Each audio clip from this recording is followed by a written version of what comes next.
Welcome, everybody, to this episode of Mom Street USA. My name is Kate, aka the Disney Cicerone, and with me, as always, is the beautiful Wishes Mama, aka Jackie. Tonight, we're going to be talking about Disney Cruise Line 101. So we're continuing our Disney Cruise Line series and basically teaching you all about how to go on a Disney cruise, how to book a Disney cruise, what do you do once you get there, what are all the nitty-gritty details of it, and we'll eventually do an episode on all the activities and kids clubs and hacks for your cruise. But tonight, specifically, we're going to go on a virtual cruise, virtual Disney cruise. Yeah.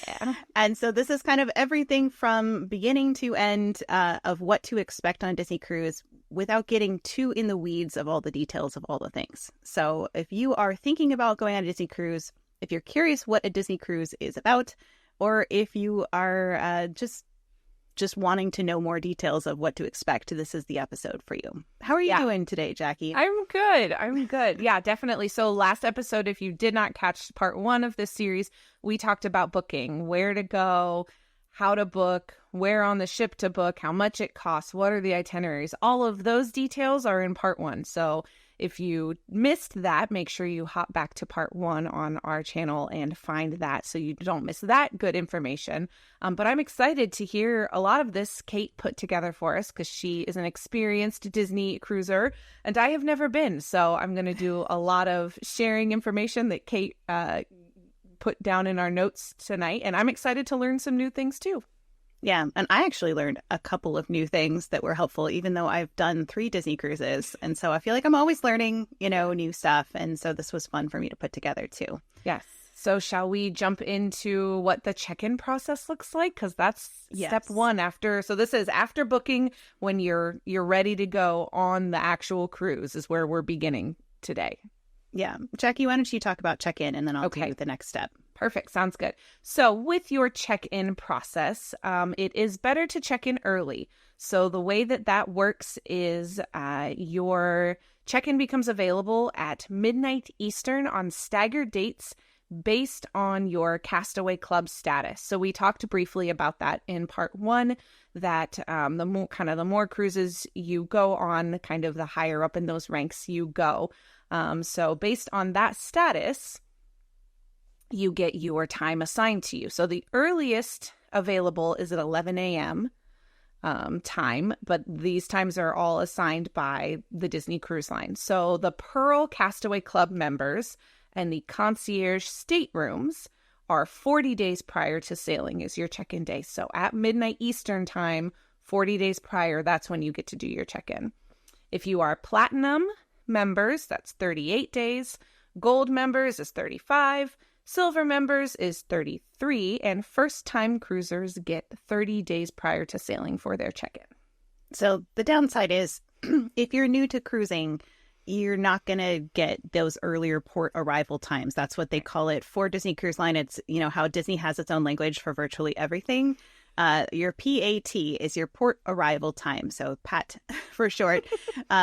But you're probably not going to get those if you are a new cruiser or on those lower levels of the Castaway Club. You're just going to get a little bit less time on your vacation, so to speak, because you'll get a later time. But it's not that much. It's only a couple hours. A few hours. So, right. Yeah. So don't be super sad about it. You'll still have an amazing cruise, even if you have a later port arrival time. But the best way to try to get an earlier one is be on time to check in. So you get a better time that way.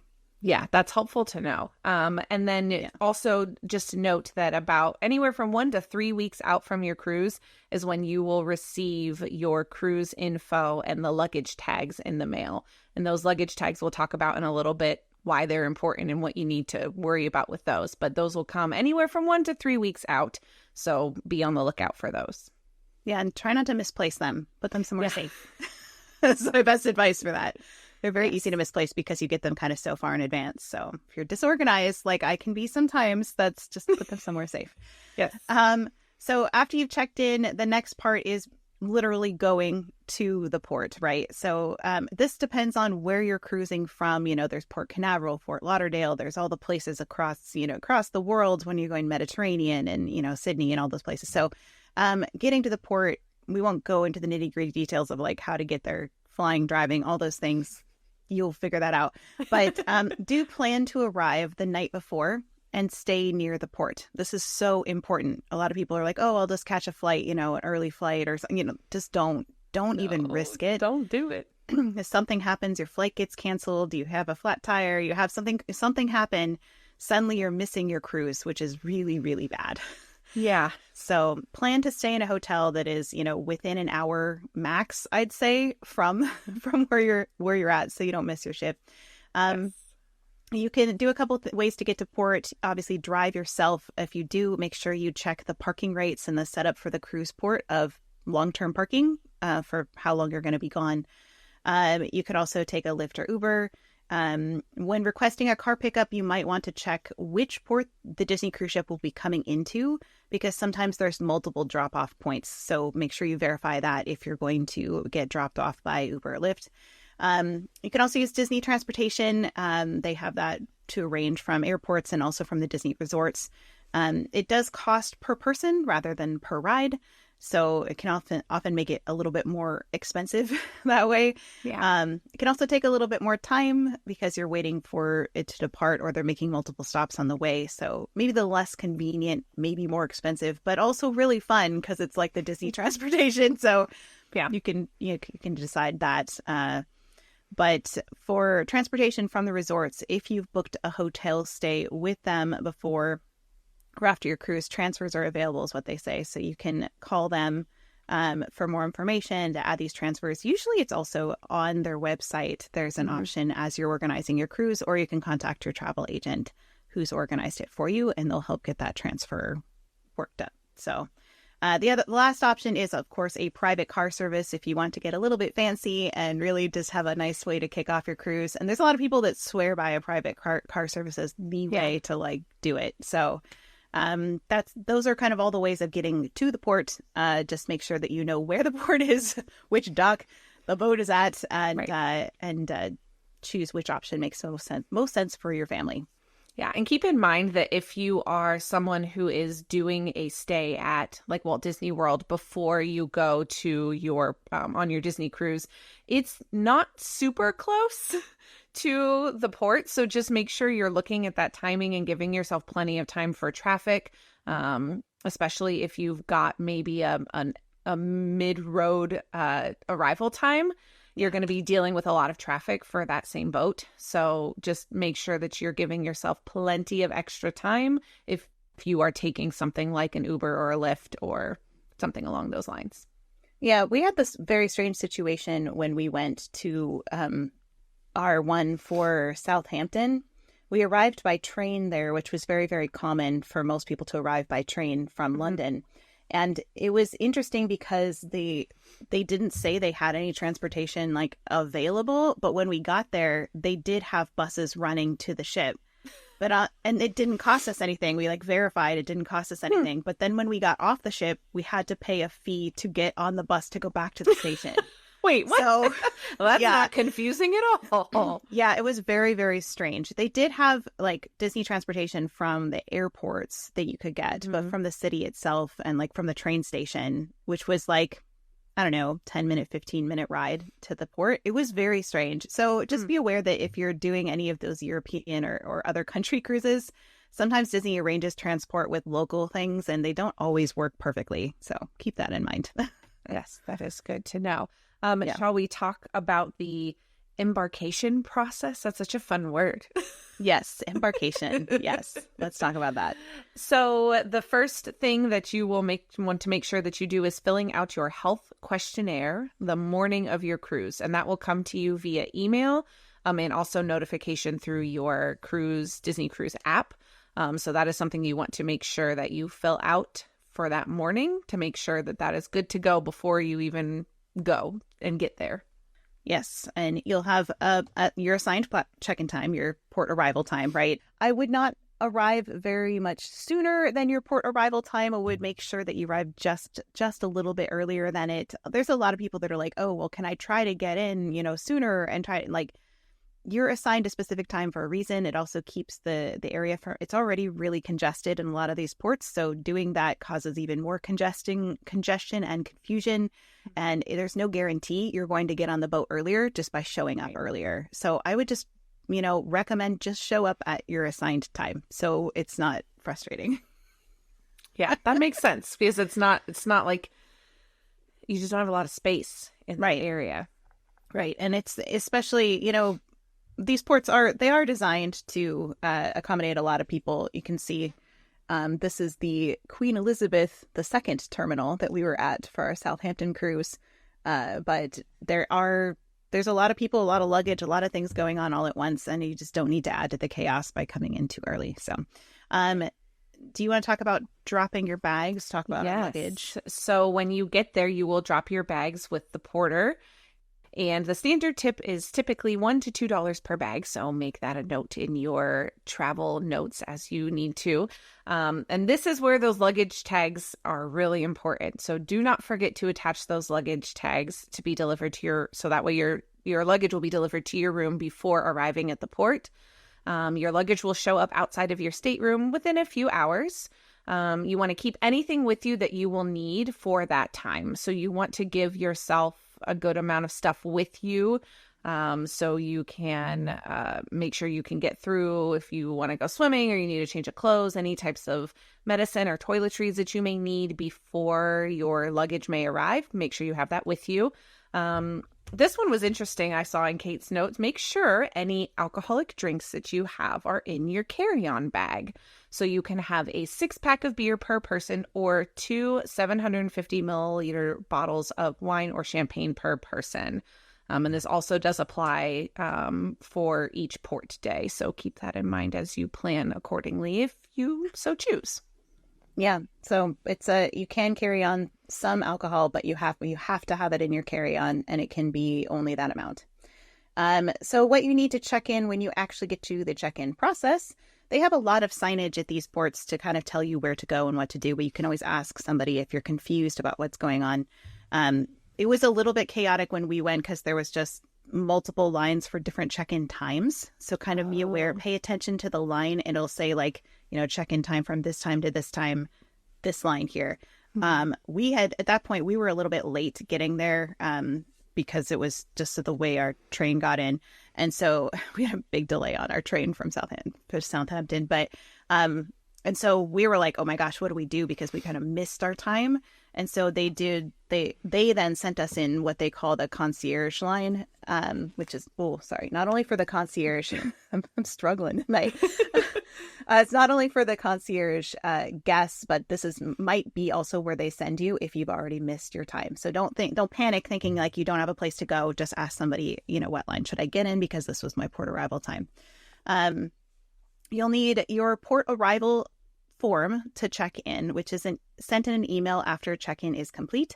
There's a QR code for each person. I can't show you mine just because I have my family's info on there. But you'll be asked to show your port arrival form several times, so just kind of keep it handy as you go through this process of checking in. You can print it, you can save it to your phone as a PDF or to your phone's wallet. Any of those things will work, so you don't have to have a paper version of it.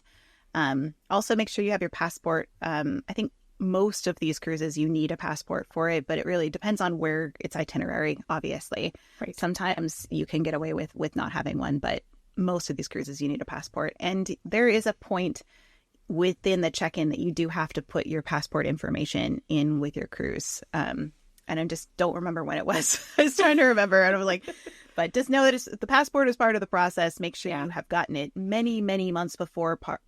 Passports can take a very long time to process. So do not wait till the last minute to get your passport. I think like normal processing time was like 8 weeks and expedited was 6 weeks. Expedited 6 weeks. Right.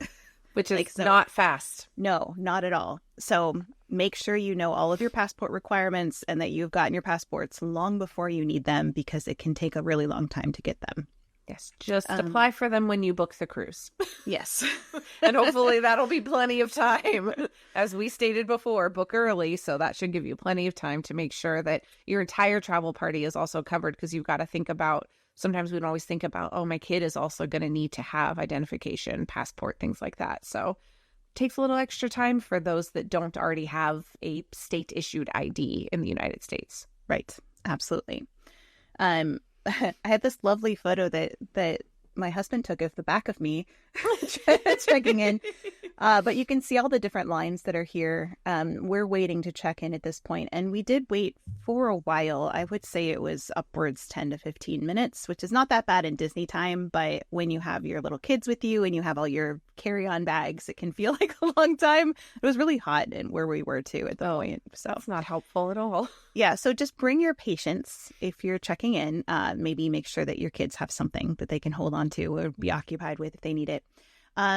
After you check in at the counter and they've cleared you, then you will then go through security, which I don't have pictures of for obvious reasons. It's very similar to airport security. So they're just going to x-ray your stuff. That's all. It's a really low stress situation. They have, where we were, there was a lot of lines they assigned people to. So I didn't feel like there's a lot of pressure of everybody behind you, like you holding them up. Do you feel That's like helpful? That? Oh my gosh. That is the worst part of going through any security line, no matter what it is. Like, yeah, just be like, I'm sorry, I'm in the way. I got to get through like all my stuff. to get all my stuff out. So stressful. Yep. So then you go and you board the ship is your next process, which is really fun. I think once we hit this side where it says to ship, I was really excited by that point. I was like, oh my gosh, we're going to go on the ship. And sometimes there can be quite a long like hallway. I guess I can show this one. This is the back of my son, but you can see in the hallway there, it was a long ramp, but it wasn't very steep, so it was okay. And they do have, this one had elevators. It really depends on what port you're at. Right. How all of that works. But they also have a photo opportunity for your family. Usually that's something you can then purchase later, but it has a little backdrop with a little professional photo opportunity. And then one of the most fun things, the fun parts of a Disney cruise for me, when you on embarkation day, as they call it, is when you kind of reach the atrium and they've scanned your key to the world card, which we'll talk about in a minute. But then they ask you what name you have and you give them their family name and they say, you know, like the Disney Cruise Line or the ship, they say Disney Dream like welcomes the Grasso family and like all the staff like cheers as you walk in. Fun. I love those videos. Yeah. I feel like I see those a lot on social media. Of people, it's so like, fun. It makes you feel like special. But they do for everybody. So yeah. But it's still special. It still feels special. Do they do that on other cruise lines or is that just a Disney thing? I've never been on another cruise line, so I don't know. But I do for Disney, they do on all the ships. So I know that. Super fun. So once you're on board, a couple things that you can do. Your room will not be ready immediately. Usually around 2:00 or so is when the rooms become available that you'll be able to get in. So a couple things that you can do. You can check out the kids club. They typically have open houses where you can go in and get registered and look around, show your kids around, that type of thing. A couple other optional things you can do. If you want to check on openings for things that you weren't able to book beforehand, you can go to guest services on the boat. So if you're looking for specifics for that, you can also, if you choose to check out the spa, they usually have an open house, or you could do what Kate recommends, which is do lunch at the Cabanas or the Marceline Market Buffet. There are also table service lunches available as well. And also swimming is a really great option for you while you're kind of hanging out and checking everything out once you've kind of gotten your lay of the land. That's an ironic statement for a cruise boat, but you could check out the pool and the swimming area. Yeah, and I will mention that almost everybody goes to Cabanas after, or it's Marceline Market on one of the ships, but almost all of them have Cabanas. But it's the buffet, and it's chaotic because literally everybody is going to get food at the same time on the ship. So it just prepare for the chaos. If you want a little bit more relaxed, you can go to the sit-down option instead. But a lot of people swear by, like, this is, like, the fun part because there's, like, everybody's, like, so excited about the cruise and they're all kind of getting food at the same time. And so it's just a really fun place to be. And my kids loved the buffet. They loved it. Like, from a parent aspect, it was 110% a win. They wanted to just be there for every meal because it was... Because they could pick, there's a really wide selection and the kids can pick like whatever they want to eat, you know, within parents obviously Right. guiding them where to what to get. But anyway, so definitely something you can do while you wait. Once your room is open, which I think is usually around 2 p.m., you head to your room and you'll see your key to the world card, which I don't think I have mine here anywhere. I'll look as you explain the next section, Jackie. It might be in this drawer. Perfect. But your key to the world card is essentially what you need for your entire cruise. Everybody has one that's in your party, even your kids. You need to keep it safe. This is something that you'll use for virtually everything. You'll use it for getting into your room. You use it for checking in and out of the ship. You'll use it you can purchase things with it. It's also pays for like alcoholic drinks and things on board. But it's very, very important that you keep it safe. So some people will put it in a lanyard to keep it safe. Disney Cruise does have ones for Castaway members. They usually do give you one. This is for the silver anniversary. Look how cute. I know. I don't have any ears on, so I feel weird in this picture. I put my ears on later. But yeah, they do have that one was silver because I'm the silver Castaway member. I'm working towards gold though. Woo! Once I have 5 cruises, it'll be gold. So, but you can also get some really cute ones on Etsy if you want to have your own lanyard and you're not going to get one because you don't become a Castaway member. Like you don't get the gifts until your second cruise. You become a Castaway member on your first cruise. We don't get all the goodies till your second one. Yeah. And so then your luggage should arrive within a few hours. So make sure you kind of like check outside your door every once in a while just to kind of see if your luggage has arrived because it's not. Do they not announce it? I was gonna say, did they not knock? I don't know for sure. I'm not sure I've ever been there when it arrived. Okay. So it's possible they knock, but I've never heard them knock. So I don't know for sure. But Okay. Well, yeah, there you go. everything I was reading was like check outside your door. So I don't think they do because I think they just drop it and run. So I mean, they have how many hundreds and thousands of suitcases to deliver, so I'm sure they're like, nope, drop it and go. Keep on moving. Yeah. We're not stopping. yeah, it's a lot of luggage. Mhm. Yeah, for sure. Yeah. So let's talk about a couple room basics once you actually get to your room. And remember, we talked about different locations and setups of the rooms and layouts and things like that on part 1 of the series. So if you need a refresher on that, it's back in part 1. But they do have some basics about the rooms. They've divided bathrooms. The room lights on the Wish, the Fantasy, and the Dream. You need a light card or your key card that Kate was just talking about, your key to the world card, to turn on the lights. So that's what Kate is showing you there. Some people will just bring an old gift card, an old hotel key card as a substitute. You just have to remember to turn the lights off when you go, because if it's an extra card you're taking with you, you're not apt to grab it because you need it. But that is a really good hack to know that you're going to need that to keep those lights on. That is not the case on the Wonder or the Magic, but it is the case on the Wish, the Fantasy, and the Dream. So some people, again, have cute ones made on Etsy, especially for their trips. And then a couple other notes just about your room in general is you will have a stateroom hostess.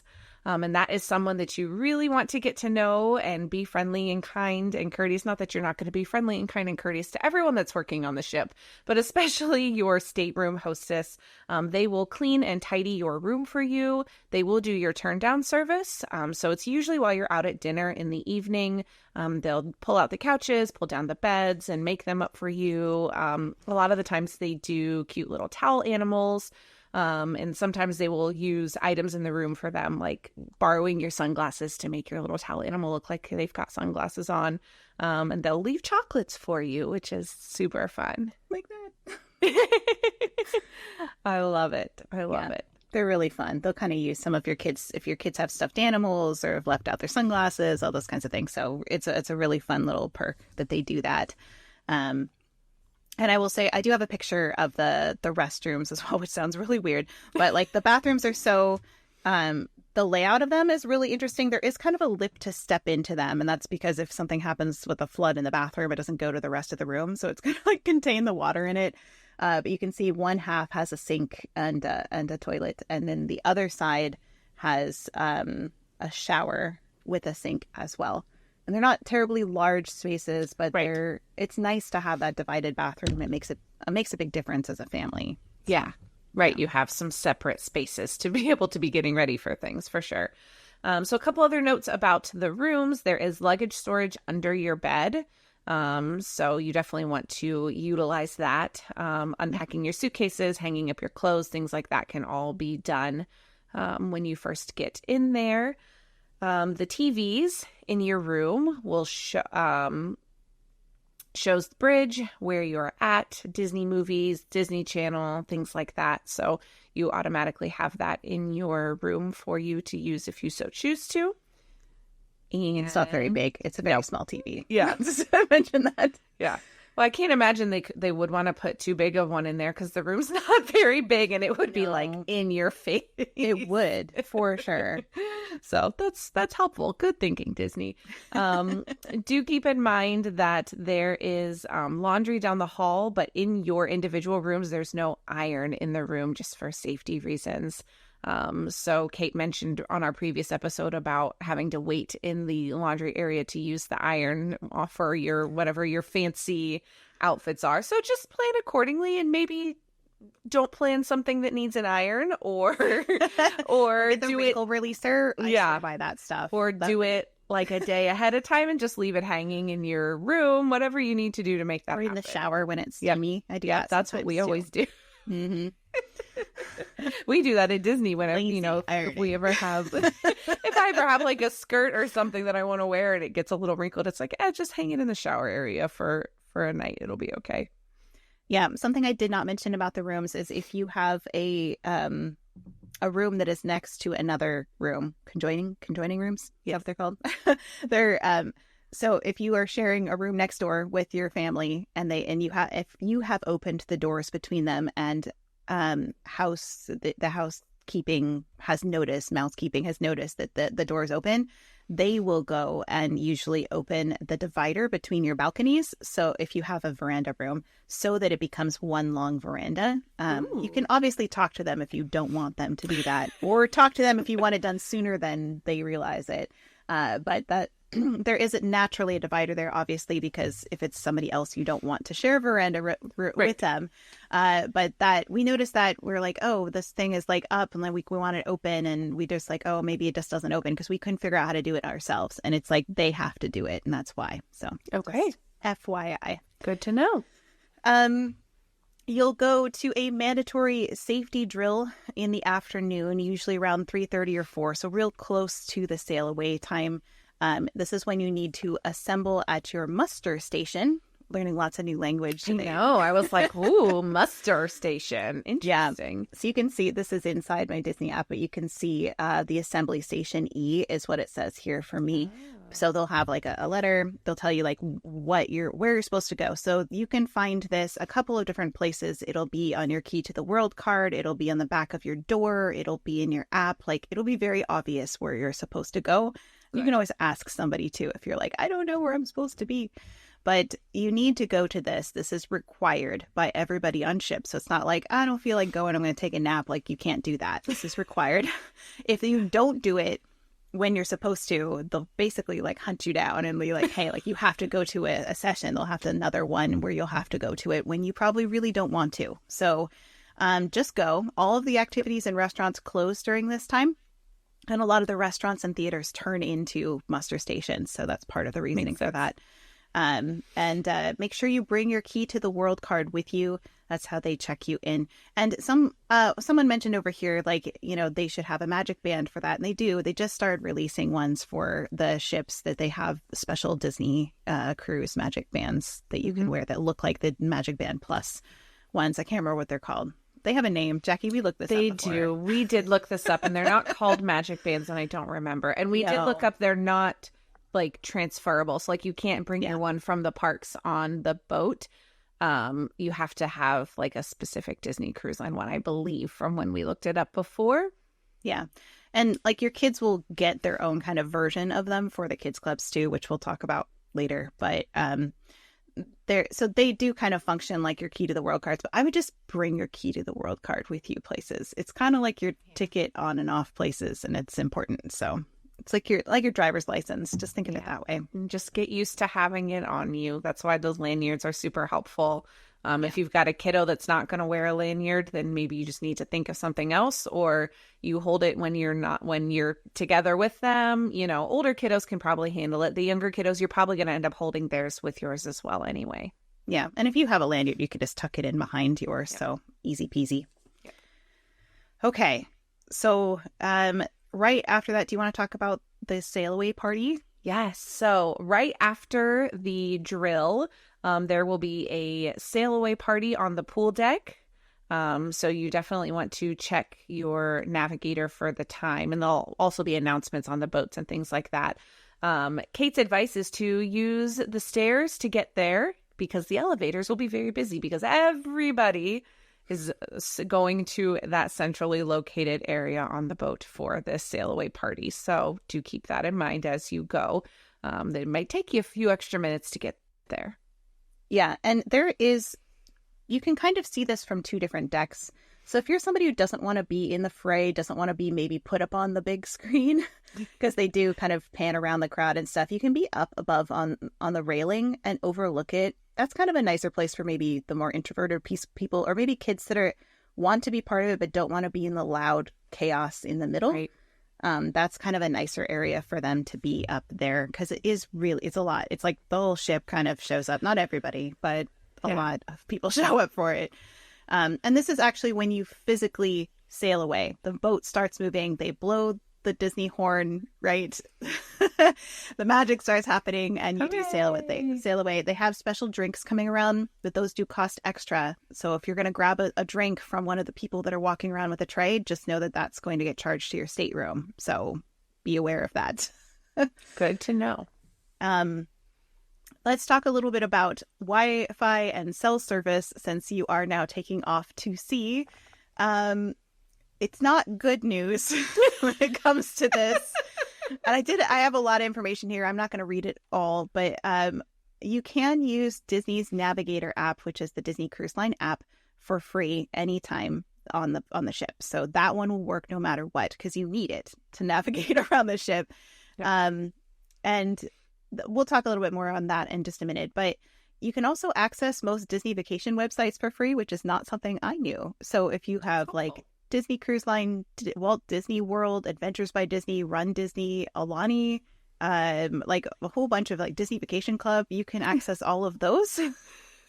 So you're free to browse any Disney website. And here, spend money. You're already on a cruise. Let's book your next thing.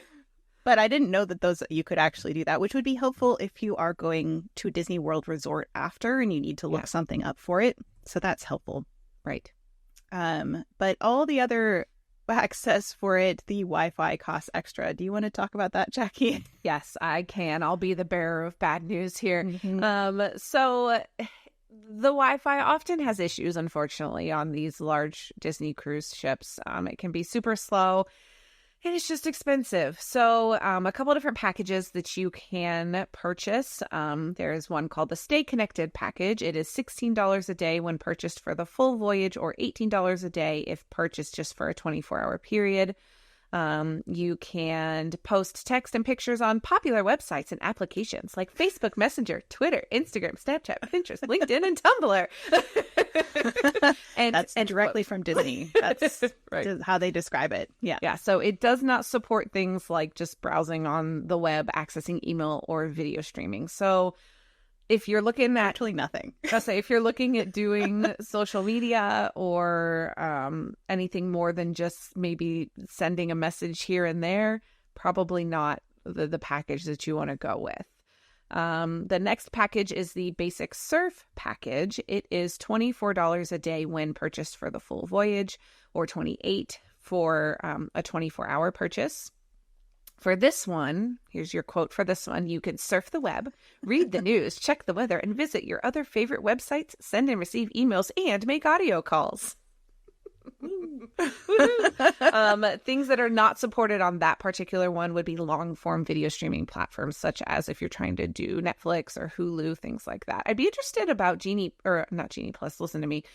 Plus, and what they do with that, if that's just on the TVs on the Yeah, there is a Oh, Disney so on what? Demand that is Oh, on okay. TV, but it's not the same as Disney Plus because we were actually looking for a show we were in the middle of watching, and we were looking on the TV for it, and it wasn't there. So they have kind of their own version Modified of, version. Right. of Disney But I Plus. wonder whether or not you would be able to access Disney Plus. Probably not on that package either, if it because it No, would be because long it's such a form. low megabyte Yeah, rate. Like the bit rate is so right, low that right, you just can't. You physically can't.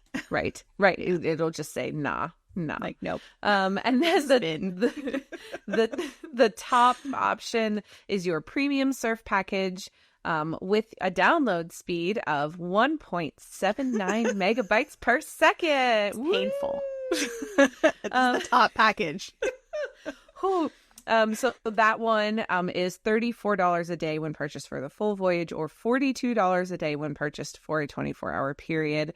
And for this one, you can make video phone calls on platforms like FaceTime, Zoom, and more. Listen to your favorite music streaming platforms like Pandora, Spotify, and Apple Music. View short-term content platforms such as YouTube, Snapchat, and TikTok, and enjoy faster connectivity speeds.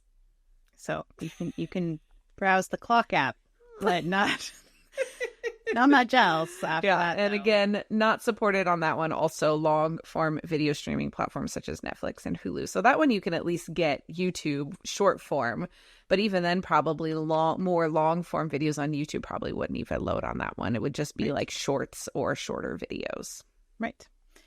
So that's being said, that is Wi-Fi. Let's talk about cell service. So I just want to just interject here that if you go on a cruise, you are going to just be disconnected for the week. That you just go and just enjoy it and just be disconnected, find a way to do it. I know there's a lot of people that like have to check in for work or payroll or something, like it's just not very, like, if you have to do any of that stuff, plan to do it on your port day when you're in port. And if you're international, make sure you have an international plan. Yes. That your phone service will then cover it. And you can get some pretty reasonably priced international plans. So, sometimes what I would do if I had to post something is I would just hang out on my veranda before the ship left port, like as they were preparing to go. And I would just get everything done as much as I could before we headed out to sea. Because cell service is only available with the purchase of a cellular at sea plan. So once you get like more than 10 minutes from port, your phone needs to be in airplane mode. Yep. You can have Wi-Fi on, but airplane mode, because they will start to charge you really ridiculous rates. Yep. So AT&T and Verizon customers, they have like a limited data plan, and it's expensive, very expensive. So it's like, and it's not very much. It's like 1 gigabyte data plan. But if you go over, it's $10 per 100 megabytes. So lots and lots and lots of money if you go over. And that's really easy to go over if you're doing pretty much anything. Yeah. And the pay per use is $2.05 per megabyte, which is crazy pants. So the cruise basic is $60 per month, one-time charge for 30 days. And it's like, it's 100 megabytes. It's what you get. It's the cruise basic. And I'm like, what can I do for 100 megabytes? Literally nothing. Nope. So just plan to be disconnected on your cruise. The good news is, though, that iMessage and WhatsApp both work for free. So if you have Wi-Fi on, you can send iMessage. You just can't do photos and video. Like, you can't send any of that. But you'll still get, like, your push notifications from emails and stuff. And you might be able to read, like, the first line to see if it was something critical. And you can use the cell service till you're 10 minutes away from sail away. But yeah, make sure your phone's in airplane mode. And I have a quote from somebody that says, make sure you turn off data and roaming. I woke up on the first morning after forgetting to turn mine off because I was still answering emails until we were setting sail. To your international data charges have exceeded $400. Yikes. And I've heard this happening a lot to people. So make sure you tell everybody in your party too. Like remind each other, oh, we're sailing away now. It's time to disconnect. Yes. All right. Do you want to chat about the Navigator app a little bit? Let's. But before we hop there, just a brief thing that I just thought about. Also think about, like, if your kids have tablets that are connected that maybe have data on them, any device that you have that's not just like your personal cell phone, because like I know one of the iPads that we have does have data service on it. generally we keep it off because it's my kids and they don't need it anyway. Right. But just notes about things like that. So Airplane mode. Pretend you're going on an airplane, but you're going on a boat. yes, exactly. Okay, yes. Now let's talk about the Disney Cruise Line Navigator app. So a couple different things that you can find on this app. It will show you my plans, so registered activities that you've got, your dining rotation, different activities that you add, and mandatory activities as well will show up on there. So if you forget what day you plan something or you're not sure what you have to do, check on that My Plans area of that app. It will also show you your itinerary. It'll give you information about all ashore and all aboard times, weather, location, things like that. But also remember, you have no internet, so you won't be able to look up the weather or other things like that as well. So the Navigator app can help you with that to an extent with that. Well, it was so funny because I was like, every day I'd wake up and I'd want to know what the temperature was, and like I could just walk outside to my veranda, but I also kind of want to know like what it's going to be. Yeah. And so I was like, it felt so weird because I usually just look it up on my phone. I was like, I can't look it up. No, you can't look it up. It's a mystery. You'll figure it out as you go.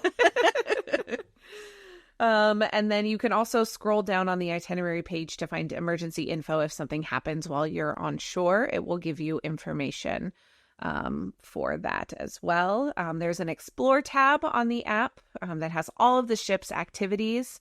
You can on there kind of personalize things. If you add a heart to the activity, then it will show up in the My Plans area. You can change the date using the drop down at the top. Scrolling left and right to different sections will show you characters, activities, dining, different things like that. There's a little ship in the top left that will show the deck plans to help you navigate, which is super helpful if you're like walking around and you get lost or you don't know where you are. You can use that to help you as well. Another thing on that app is the chat function. The chat can give you the ability to automatically chat with those in your stateroom. So that is super helpful if you want to stay connected with your travel party. Otherwise, you can also add others by exchanging your ID through the app. So if there's someone that you meet and you want to make plans with to meet at the pool at a certain time, you can do that through the chat function on your app. Which is super helpful if you don't have text and internet and cell service. So, yeah, and I will say that stay connected.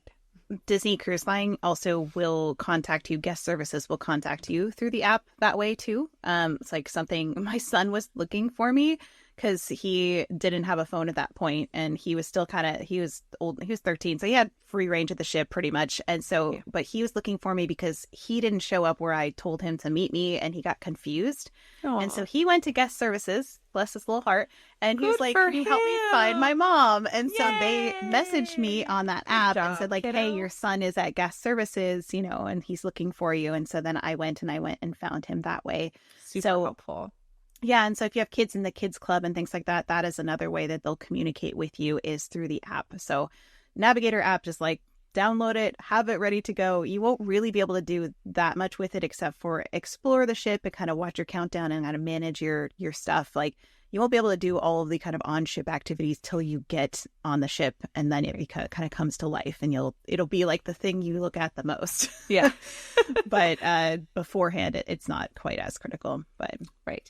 And then a couple other things on that app. Your account balance will be on there if you need to see that. And then you can book a placeholder cruise on there.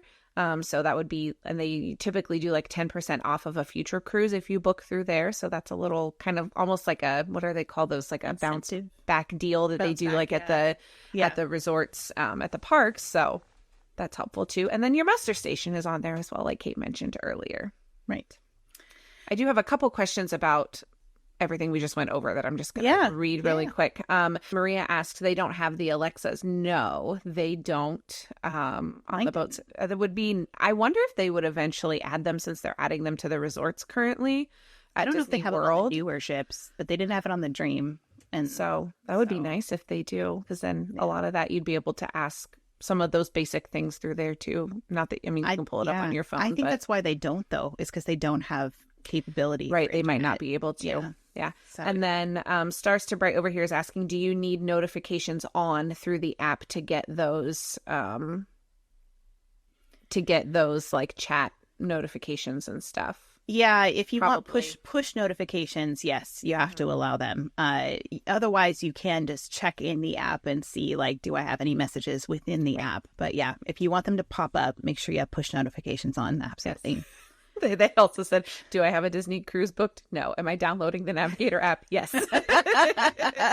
It's so much fun. Like, I have one that's like, it's counting down right now to my current cruise that I'm going to go on with a friend. And I'm just very excited about that. And like Kate mentioned, there's not a ton you can do on it beforehand. Most of that, the ability of that gets unlocked once you are actually on your cruise. So you can explore the ships and stuff. So there's like, you can look through all the restaurants and activities and stuff. So there's some things you can browse, but that's about it. I have a question from Lissy. Do you feel the ship move on Disney cruise ships? I get seasick. So it depends on your itinerary. So what seas are you traveling through? It also depends on the weather. Those are two things. I usually do get motion sick a lot. I get seasick very easily. I purposefully did not take anything on this last Disney cruise because I wanted to see if I could get through a cruise without getting sick. And I didn't feel sick at all the entire time because the ship is so large. yeah. The only time I felt it, there was one time when we were swaying like just a little bit. We were going through a passage and they told us like that sometimes this can be a little bit like rough. And I did start to feel it kind of go like this, but it didn't bother me enough that I had to take anything for it. So, but it does depend. Like the Pacific cruises tend to have rougher seas. But I recommend the little transdermoscope patch that you can get prescribed from your doctor. It lasts for 3 days and you really don't even notice. It doesn't have a lot of side effects. Doesn't make you drowsy like the Dramamine can. Or Bonine is kind of the thing I take if I just want to take something over the counter, and it doesn't usually make me that sleepy. Obviously, check with your doctor before you take anything. That's always our disclaimer. Yes. Don't take anything just on my advice. Make sure you check with your doctor and know your own health and your situation. But I have not ever gotten sick on a cruise that way. At least I've gotten other kinds of illness from a cruise, which I will just say, I don't think I put it in here, but this should be in Cruise 101, is make sure you're washing and sanitizing your hands like crazy. There's so many people in a very small space, and they have I think it's the norovirus, goes through cruise ships very, very, very fast. Yeah. And I got quarantined on a ship. I didn't go to Castaway Key because I got early sick, and I'm sad that I never got to go to it. Sad day. It was very sad. And I think it was from the buffet, because you went back and reached, like, they have hand washing stations when you walk in. So everybody has to wash their hands as they walk in. But the problem is everybody eats and then goes back for more. And that's when they touch the handles, and that's when you get sick. So if you're at a buffet, like, we just put the hand sanitizer on the table and said, anytime you come back from getting food, you've got to sanitize your hands before you eat. And that just became our practice, and nobody got sick when we did that. So yeah, that's helpful.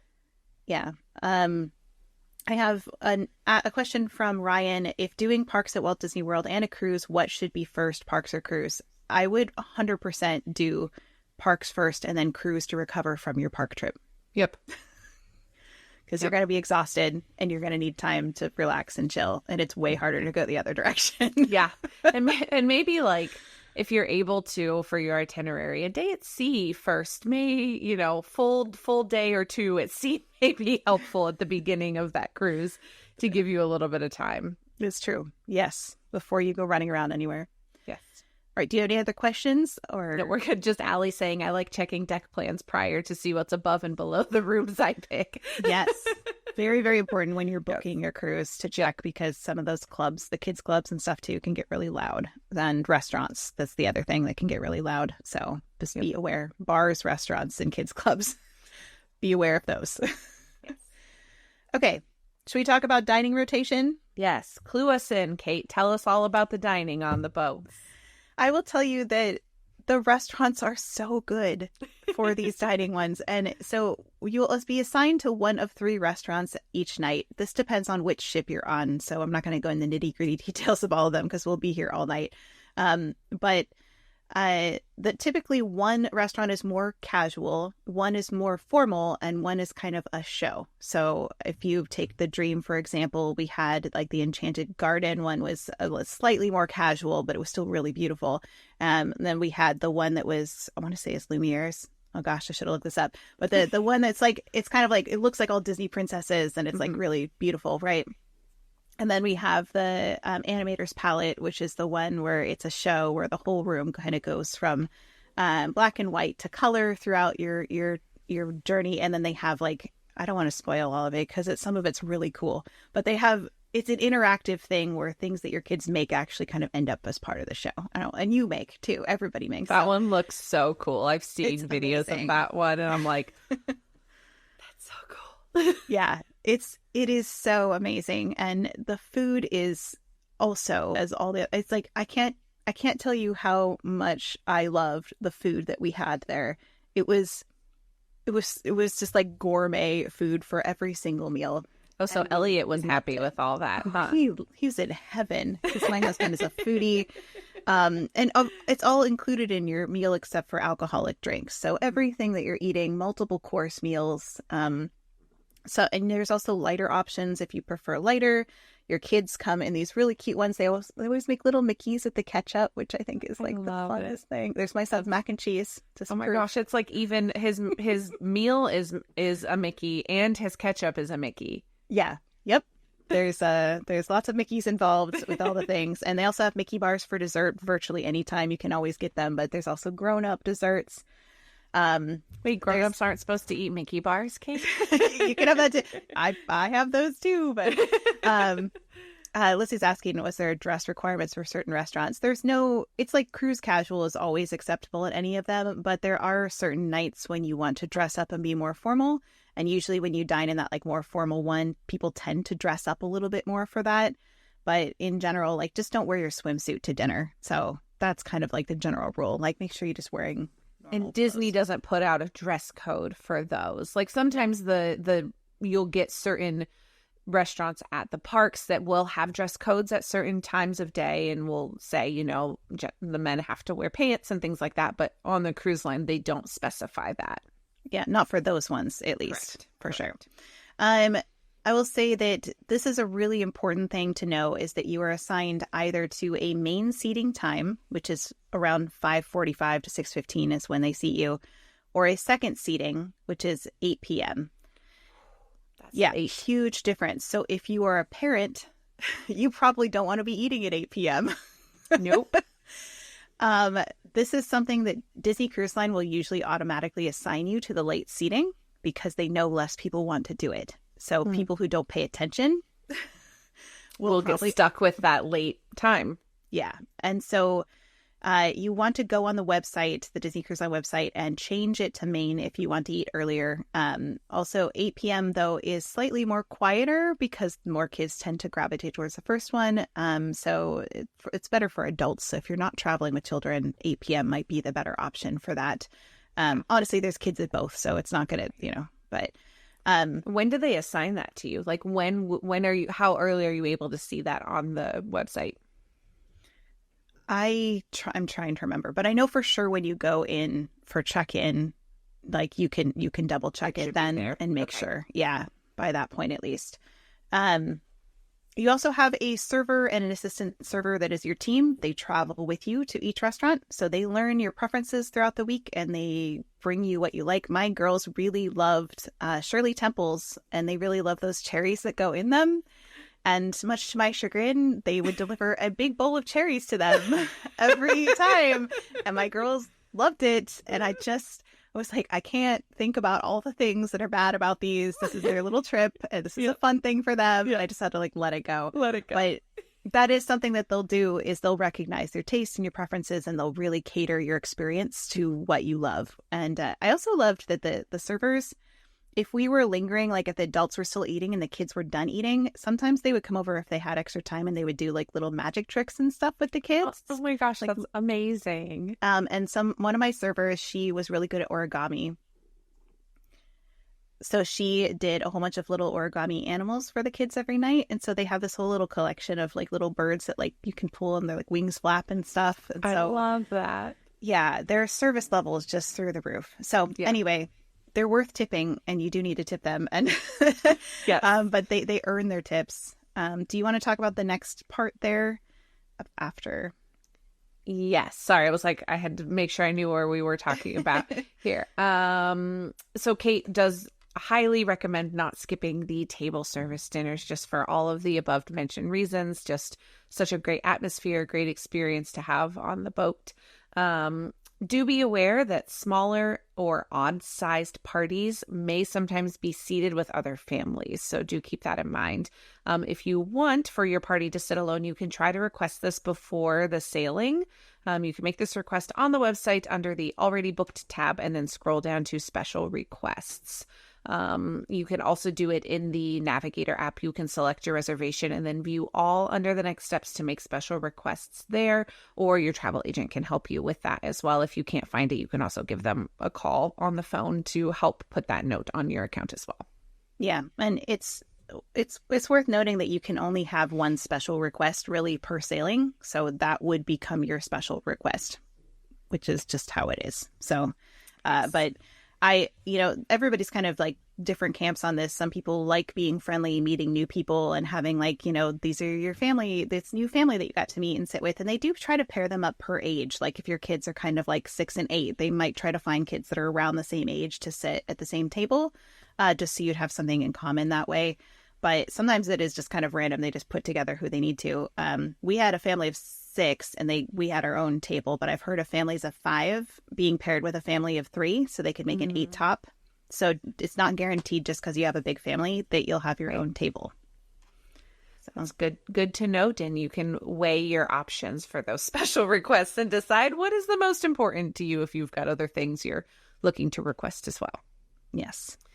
So you can also choose for your dining experience to buy a wine package for the week if you plan on getting it every night at dinner. So that is something that you can look into as well. And then there are also alternatives to the main dining area, which is that Cabanas or Marsley Market buffet that Kate was mentioning earlier. They do also have room service and pizza and burgers at the snack bar by the pool. So other places to eat other than those table services do also exist on the boat. You also have breakfast, lunch, and snack options. Usually 1 or 2 main dining rooms are open for breakfast for table service. Again, check the Navigator app for hours for those. The only exception to that is the last morning you are assigned a restaurant for breakfast. So make sure you take a look in your app itinerary for that. So again, that Cabanas or Marsley Market buffet and room service again are also available for breakfast, lunch, and snack options as well. Yes.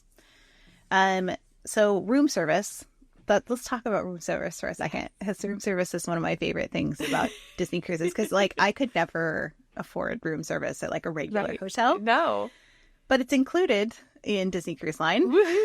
Living the high life over there. So it's free except for alcoholic beverages, obviously, and tipping. So don't forget to bring cash on hand to tip anybody who's bringing you stuff to your room. Something you can also do is order morning breakfast the night before. So usually in like the desk in the room or whatever, there'll be a door hanger where you can mark what you want to eat and your preferred delivery time and hang it outside your door on the handle by 3 a.m. And then it's kind of a continental breakfast. So there's juices, coffee, tea, muffins, toast, cereals. So if you want like your coffee delivered to your room fresh. Amazing. Yes. Amazing. So this is a great option for that. It's obviously a limited breakfast. So this is nice though if your kids are maybe still sleeping, but you want to have breakfast on your like veranda. Like, come on, like that's pretty great. So see, it would be the opposite for me. I would still be sleeping and my kids would be like, Mom, I'm hungry. Okay, look here, your food is right here. Go eat out there and leave me to sleep, please. The downsides is it can take a really long time. I think it took like an hour and 15 minutes to get a burger one time. It was great once we got it, but because I was doing laundry, so I didn't want to leave my room because I had to keep checking on the things, but it can take a little bit of time. And I did have a question here about can you prepay tips? I don't think we've talked about that yet, but yes, you can prepay them before you go, but not for people who port your luggage or your room service, like actually physically bringing you room service food. So you can't prepay that because you don't know if you'll use it or not. Right. That's good to know. Mm-hmm. So let's talk about the shops on the cruise line. So there are shops on the ships, but they are open only limited hours. So some people will actually line up for the limited merch that they have on the Disney Cruise Lines. So do keep that in mind, and make sure you check out those hours so you know when you're able to go for that. And then most of the cruise lines have formal nights and themed nights. Most of them currently are pirate night. There are other ones that will rotate in from time to time, but it's usually a mystery until you're on the boat, right? Usually you can kind of like do some research. You know, if you're in the Bahamas, the Caribbean, it's gonna be pirates. Unless you're on a specialty cruise where it's like Marvel Day at Sea or something like that. If it's one that's international, those ones you might be able to contact Disney Cruise Line directly and be like, hey, like, do we have a formal night? What's going on? What kind of... It's weird that they don't make it more obvious until you like sail. Most people, they just assume people know about it. There is a part in the app that's like prepare for pirate night. And I think that's why it's their standard. So that's the most obvious. Just assume that it's pirates. Assume it's pirates unless they tell you otherwise most of the time. Yeah. I just know that on your particular instance, you were like, I'm not really sure. And then you were like, I think it's going to be frozen. And then it wasn't frozen. That was in Norway. You would think it would be frozen. You're not wrong. We did have like Norwegian food, which was amazing. And they played like in the hallways, they played like music from Norway. And it was really cool. So it's like you could tell what country you were in for the day because the music would change in the hallway, which was really awesome. Fun. Yeah, how fun. Super fun. I have a question before we move on. Do they seat single people with other families during dinner? How does that work? Yes. If you're by yourself, they would seat you probably with probably adult cruisers, maybe couples. Yes, they don't have one tops anywhere. It's at least a two. If not, it's usually four or higher. But then you could also choose not to dine if you don't want to dine with other people. You're not required to go to dining if you just really don't want to sit with other people. And the other thing is if you're cruising alone, we didn't mention it, but if you're cruising alone in a stateroom, the lowest you can pay for a stateroom is double occupancy. So you will pay for two people, even if it's only one in the room. So find a friend to cruise with so that you're not going to be paying for it anyway. So right. Yeah. So exactly. So that's good to know. Yep. Okay. Where are we at? We talk about kids clubs. Yes. So in terms of kids clubs, I will say we're going to talk a lot more about this in our next episode. So I'm not going to say too much about it, but I will say that there are kids clubs available. There's nursery for a fee. So if they're under 3 years old, it's not free. It's not included. And you can make kind of like arrangements for babysitting, so to speak. But it's really sweet. Like one time I went to pick up my daughter when she was like 2, and I want to say it was Alice in Wonderland was like reading to her. And it was Wendy. It was Wendy from Peter Pan. So Wendy was reading stories to her, which was like... That's so cute. They have the next level up is like 3 to 12 is the Oceaneer Club. I think it's still 3 to 12. They just changed the ages recently. But they have the Oceaneer Club is kind of for the younger kids. They have the Oceaneer Lab, which is kind of like more crafts and hands-on and interaction with characters. Those are like the older kids. They do have characters come in, like virtually all of them. So that's really fun. But in some ships, the club and the lab will actually be connected. So the kids can kind of go by themselves, like between the two clubs, because they're all kind of like one big club. And some ships, you physically have to check them out of one and check them into another.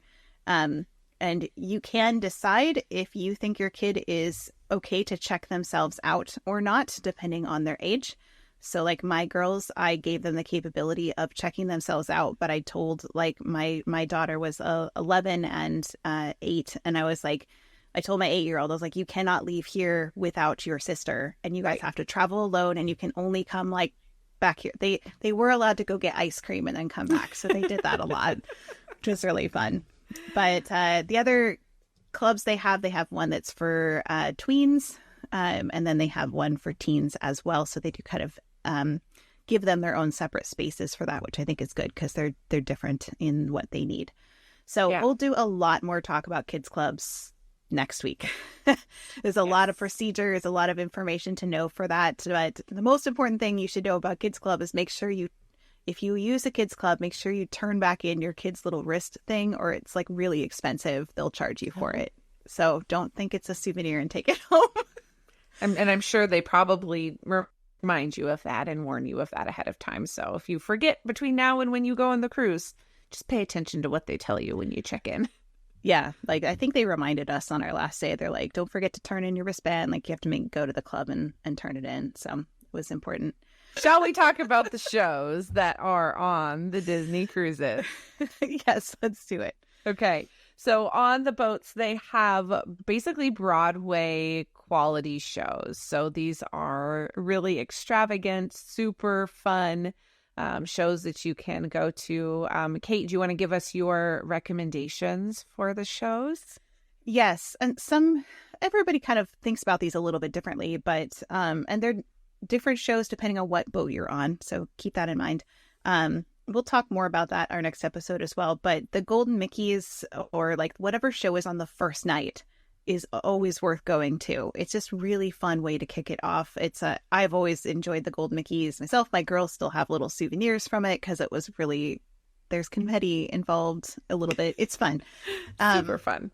And the Beauty and the Beast show was one of the best shows I've ever seen. It's like the way that what they did with that stage in such a small space and all the staging of it is just really impressive. So it's not like a budget production. It's definitely like a Broadway quality show. It's really worth seeing. And there are 2 shows per night, so the show will repeat. So if you think of like, if you're at dinner, there's a show going on at the same time while you're at dinner, no matter which one you're at, early or late seating. So they have shows at 6:30 and 8:30 p.m. Make sure you just arrive about 15 minutes early. You don't need to arrive super early because they won't open the doors yet. But 15 minutes early will get you a pretty good seat. And just, so they're worth seeing. About how long are the shows typically? Because like I know some of us that are like, oh, my little, like my kids, I don't know how long they can sit. Gosh, I didn't look that up. I want to say an hour and change, hour and a half, maybe max.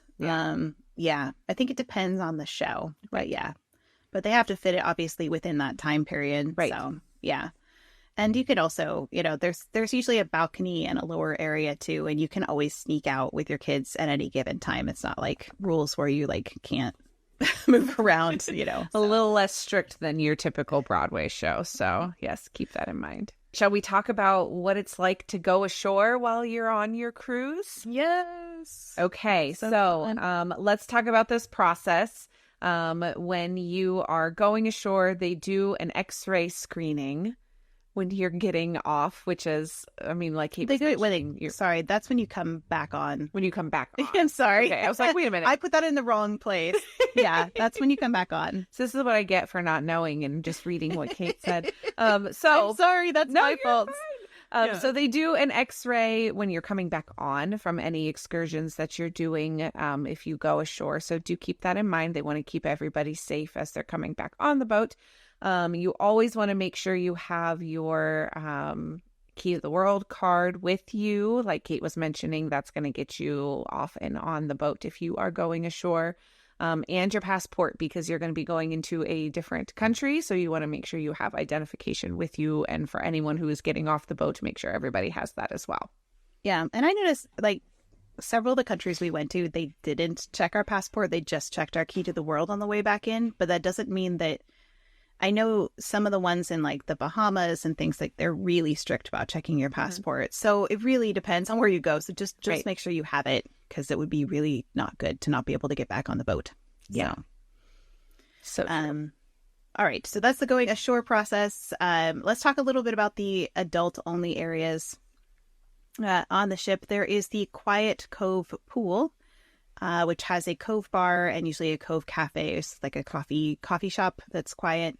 It's not terribly large, at least not on the Dream. So, I mean, it's a cruise ship, so nothing's terribly large, but it's just like, I just found it was hard to find seating sometimes there myself. A little note, if you are a parent of kids, try not to walk through these areas with their kids. They have signs up, they have dividers and stuff that show like 18 plus only in these areas. It's really supposed to be an oasis for adults away from the kids. So it's really good to respect that. Yeah. Sometimes, that being said, sometimes you get off the elevator on the wrong floor and you don't realize you're in an adult only area until you're like standing in it and you're like, oh my gosh, like, like everybody stay quiet. Let's just keep moving, and that does happen to families. And if that's you, it's fine. Nobody's going to yell at you.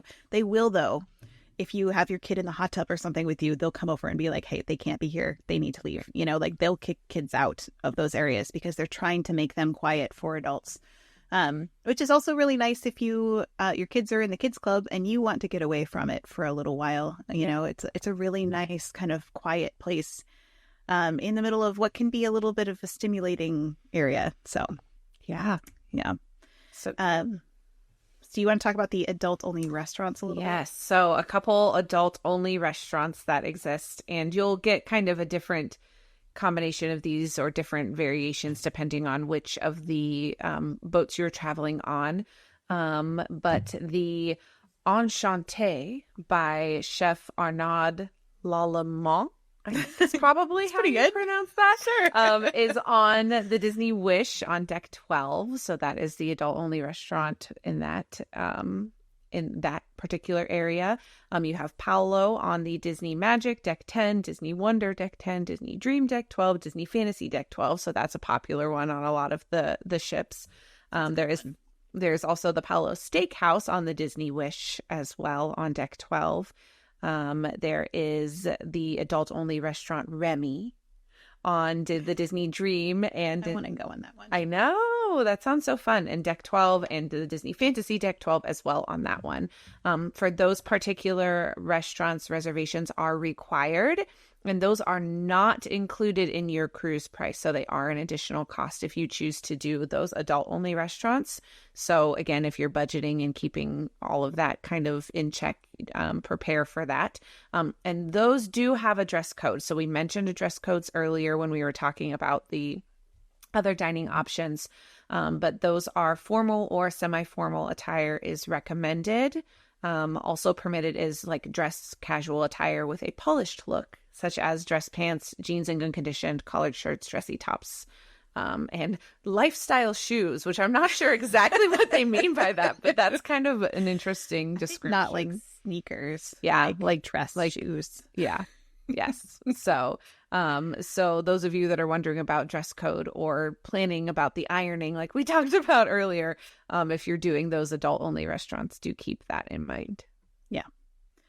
And the only one I have been to is Palo. We did it on the Disney Wonder for our third wedding anniversary, and it was wonderful, but I don't know that I would do it again just because we didn't have the money to do it. It is worth it though. The food is great. The experience is wonderful. It's just, it is expensive. And the views are really lovely because they put them in a really nice, beautiful part of the ship, usually on the aft of the ship. And so it's got these gorgeous views. So really nice place to eat. Yeah, well, and price point, you're probably looking at easily, I mean, if you're going as a couple, easily what, $100 per? Yeah. If you get like appetizers and an entree, it's not cheap. Right. So that's why they request, I think the language they put, it was like, we request that you respect the dignity of the occasion or something like that. the quality of the restaurant by dressing appropriately. There you go. And you'll want to bring a formal dress anyway. There's always one formal night on your cruise, and that's when you get to take a picture with the captain, which is tradition, so that you'll get, and you can choose to buy those or not. But the formal night, everybody dresses up that night, and then it's a really fun occasion because they usually, I think ours, we had a live violinist that was welcoming us into our dinner, and it was very, it's usually, it coincides with the first time you eat in the formal restaurant, the fancier restaurant on your rotation is usually the formal night. So, but it depends. on the cruise and all the things. So Right. don't Right. take that for Check your itinerary on your Navigator app and make sure Yeah. you know what you're doing. So let's talk a little bit about I don't think I did the coming back from a short process, but it's pretty much the did I talk about that at all? No, other than the X-ray screening part, we talked about that. I think it's but- like it's just make sure you have your key to the world card, your passport, and your X-ray. So now let's talk a little bit about the sad part of our cruise, which is now coming to a close, which is the debarkation process. Which is it's like heartbreaking to think about this because it's like the hardest day because you just don't want to leave. But you have to get out. So this is me on debarkation day, really sad and wanting to soak it up. Yeah. Which is worse, your debarkation day or your day that you have to check out of your Disney resort? Debarkation, because you had all these people waiting on you hand and foot, and like now you don't. You have to go back and do all the things yourself. So okay, there you go. That's fair. Even harder. It's hard to imagine something being harder than checking out of your Disney resort. I mean, I think they're equally sad. Yeah. To be fair. So right. It's like going back to the real world too, because you have to you turn on your cell phone. You have to recheck you have to be available again for people to call you and text you. Yeah. So the night before debarkation, you kind of have like homework to do. Okay. So keep that in mind that it's not just the morning of, it's like the night before. You have to check your cruise folio for charges to make sure you didn't get charged for something you shouldn't have. You prep your tips for your service crew. If you've paid these ahead of time, or even if you don't, they give you like a slip of paper that says like how much you tipped them that you put in an envelope, and you can choose to include a note or whatever in or on the envelope for the person so you can hand them their tip, so to speak. And they have tips for like the head server of the restaurant, plus the your stateroom hostess, the head server, the assistant server, and like the person who like oversees the rest of the servers in the restaurant. I can't remember what their name is, but you can also put extra cash in that envelope too if you think they just went above and beyond and you want to just give them that. So make sure you check lost and found. You return your kids' club bands to their club.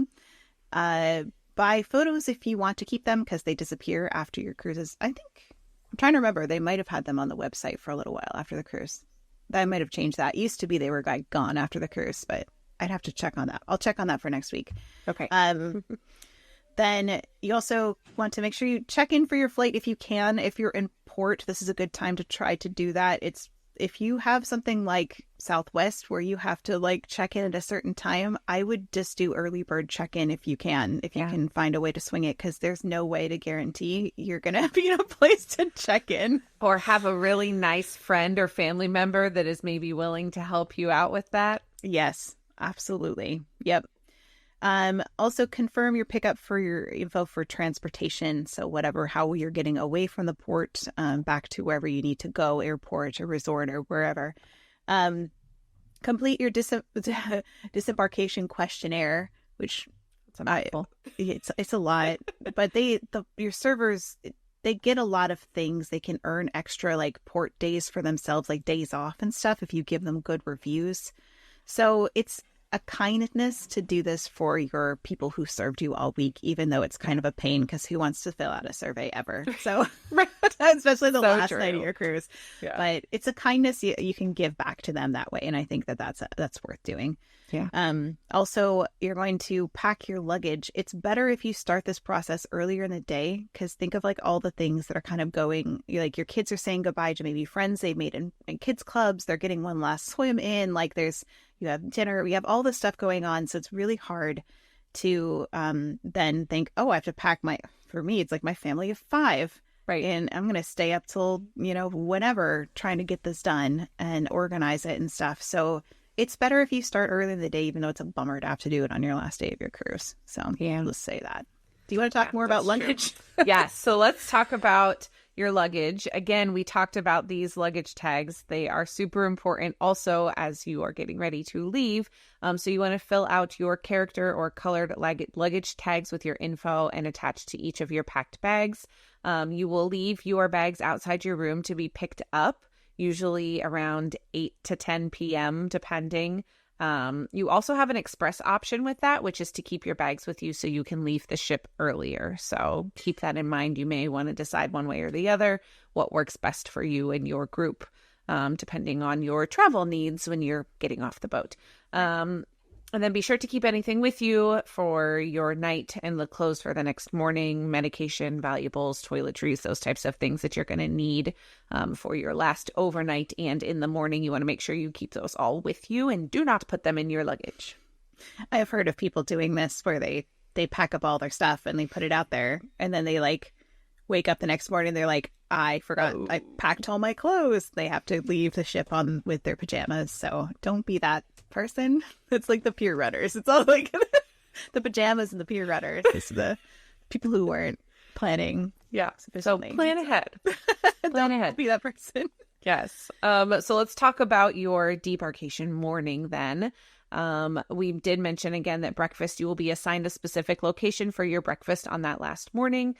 If you're using the express option for your luggage, you will leave it at the entrance to the restaurant that you are going to. And then you can eat a limited menu in the buffet at the Cabanas or Marceline Market, depending on which boat you're on and which location you have. So they do have a limited menu there.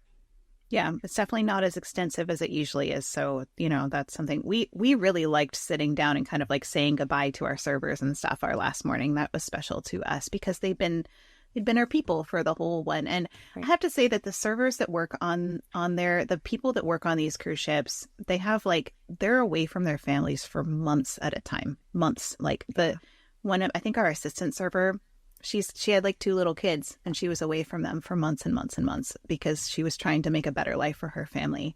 Yeah. And it was just so it just really, you see their lives as differently, I think, than you would otherwise when you kind of get to know them as people. And so it's hard. It's hard. It's really hard to think of that. It's like, here I am spending all this time with my kids on this cruise and they're just trying to make a better life for their family. And so that's the tough part of that. Yeah.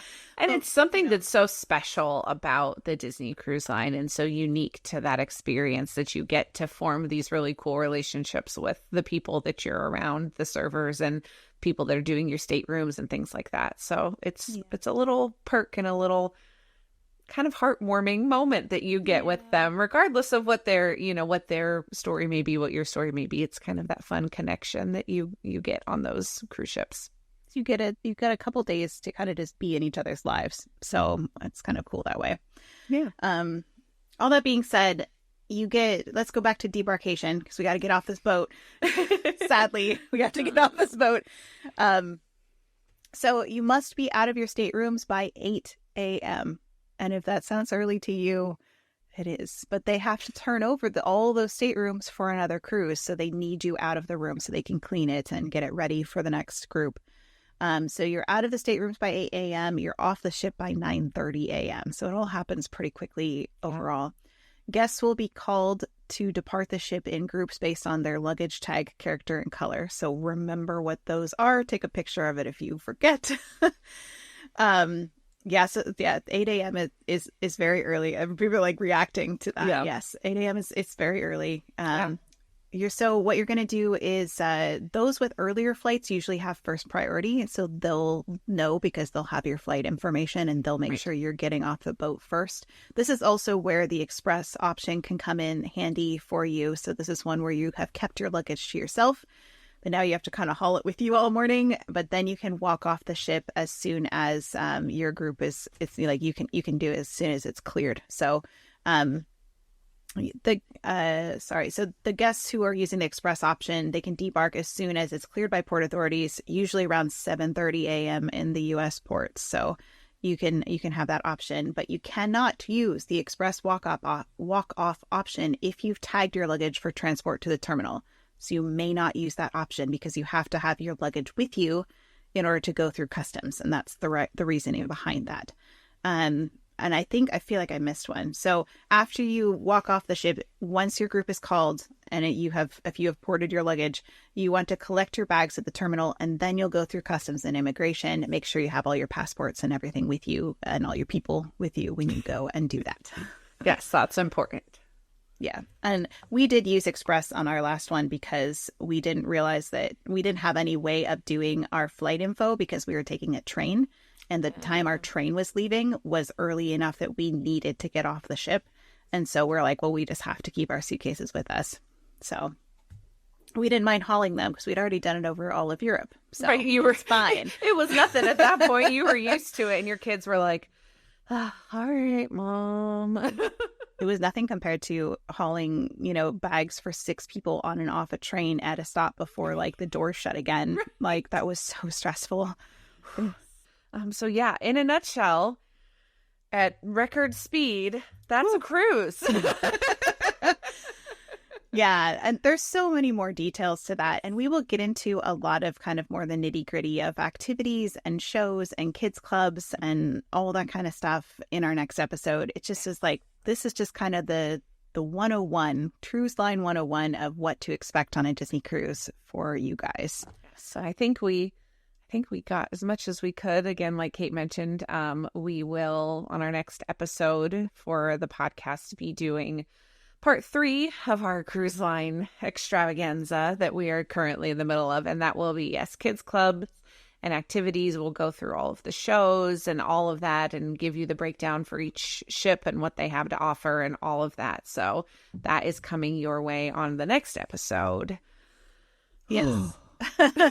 I do have a note from Karen, says hauling suitcases with small children is the only thing that makes me worry about using Express. And yeah, that my kids are older. I think with smaller kids, especially if you have anything like car seats or strollers or anything else that you have, it's maybe not a great option. But like for us, like each of our kids can handle their own suitcase and their own carry-on. So they would just push those. And that it worked for us. Or maybe think about a way that you can connect things together with straps and Velcro and, things like that. Think about, you've probably already done that through an airport at that point in time. So just think about kind of the best case scenario. Or if you're able to, if you've got littles and their stuff really doesn't take up as much room, just pack it in with yours if you're able to, all those hacks that as moms and parents and caretakers of little kids that we kind of figure out as we go. But utilizing just a little corner of your space for their tiny clothes is probably way more beneficial than packing them in a separate bag at that point. Yeah, I always think it's funny when it's like you're checking the bag in, but it's like it belongs to this person. I was like, but it really has things from like almost all of us in that bag. It's like we're just all trying to get our stuff community shared luggage because that's what families do. It's true. Yes. All right. Well, are we ready to head to our Ask the Moms for this episode? Yes. And I feel like I should ask you this one because it's a Walt Disney World question. And we've been talking a lot about my life. So, all right. So this is our Ask the Moms question. For those of you who don't know, this is the section of our show where we get a question from one of you guys and then we answer it. So this is from our Mom Street community. So our question for this week is, what is the best truly Disney IP themed resort at Walt Disney World?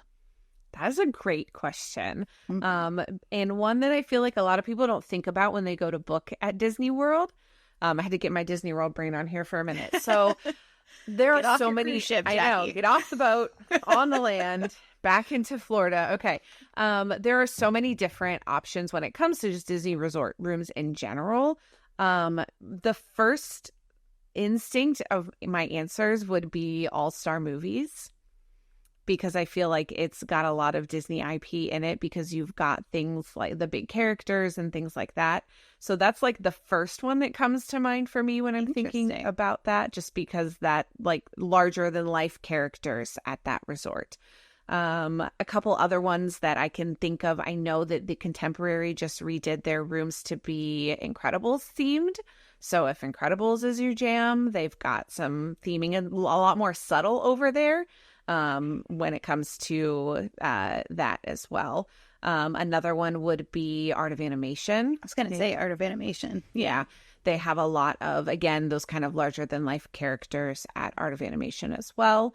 Back on the other end, I kind of hopped back and forth between the value and deluxe there. There are a couple others kind of scattered throughout. There are some princess themed rooms, and I think there's still the princess ones over at Riverside. Riverside, yes. Port Orleans Riverside has the princess themed rooms. I would say that this is, if you want a really, really, really subtle one, but it's more for like, I'd say it's more for grown-ups than it is for adults.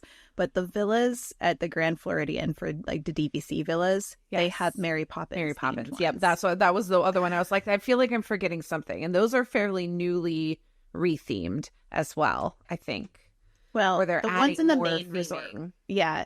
The ones in the villas are been around for a while because we stayed there years ago. Okay. But I think they're adding that similar theming to the standard rooms as well there now too. Yes. Okay. So yes. So that might be your kind of best case list. Yeah, I think there's some subtle Lion King stuff in Animal Kingdom, but it's really more, just overall cultural than it is like IP. Mm-hmm. But there are some Lion King vibes over there as well. Right. Yes. And you'll always find little hints of Disney IP pretty much wherever you go. There's always going to be some nod of some sort. I think about like the Riviera has all those mosaic tiles underneath there, and their rooms aren't specifically themed for any Disney IP, but they've got those around. Though. Yes, they are.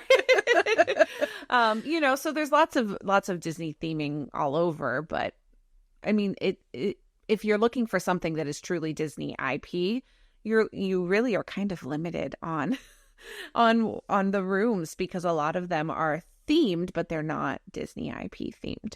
Yeah, that's true. For the hotel too, like there'll definitely you'll see characters everywhere, and you'll see hidden Mickeys and things like everywhere because it's Disney World. But yeah, no, I agree. Yeah. I agree with your assessment of the resorts. I know my brain was like struggling to move back to Disney World there for a minute, so we did it. Because we've been at sea for so long. That's what cruising will do to you, Jackie. It's so true. And for anyone who doesn't know, I guess I should also clarify that when we say Disney IP, that's intellectual property. So we're talking about things from the movies and shows and cartoons and that type of thing. So that's what we were looking for that answer. So we always love hearing your guys' questions for our Ask the Mom segment. If you've got a question that you want to submit to us for a future Ask the Mom segment, we would love to hear from you. You can do that in several different ways. We are on all the social medias at Mom Street USA. You're welcome to message us there if that's the easiest for you. You can find us through email. We are momstreetusa@gmail.com. And we also are on our good friend Kirk at Walrus Carp, his Discord. We do have an entire Mom Street channel on there that you are welcome to post a question on there, and we will add it to our list, and maybe it'll be next episode's question. So feel free to send those our way. We always love hearing from you guys. Yes. And so what's coming up next? We mentioned that we have the episode that is about the kids clubs, the shows, the activities, the port adventures, the things that so this is all like the things you're going to do on the ships is our next episode for this Disney Cruise Line series. Yes. And then I think we believe we have a Disney Cruise Line hacks episode coming up after that. Yes. So we've got 2 more. We're halfway done with our Disney cruise so far. So we've got 2 more episodes with that. And then we always also would love to hear from you guys if there are certain topics that you would like us to cover that maybe we haven't covered yet. Please feel free to reach out. We love hearing from you guys. Pretty much the majority of our episode list that we come up with for our topics all comes from our Mom Street community. A couple things from Kate and I, but most of it is, oh, hey, someone mentioned this. That's a really great idea. Let's write it down. So we would love for you guys to send in your information. Some of the topics that we've got coming up are different ticket options. We've got things coming up for planning for Disneyland as a Disney World Pro, tips for waiting in line, things like that. We would love to hear more of from you guys. So those are already on our list, but if you've got other things along those lines, please send them our way. We would love to add them to our topic list for this year. We've got I feel like that's crazy to say we're only in May, but like we've got quite a few already on our list. So we want to hear more to round out the end of our year.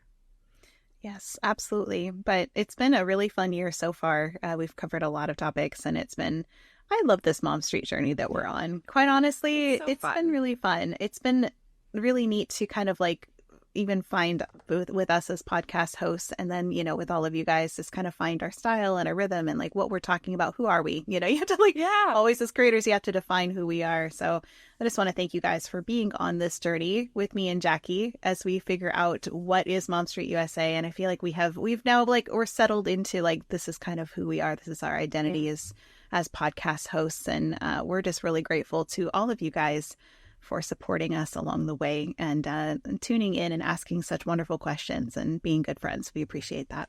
Yeah, and we've had such a really great core group of people that kind of have stuck with us from the beginning. And we have so many friends that we've met along the way.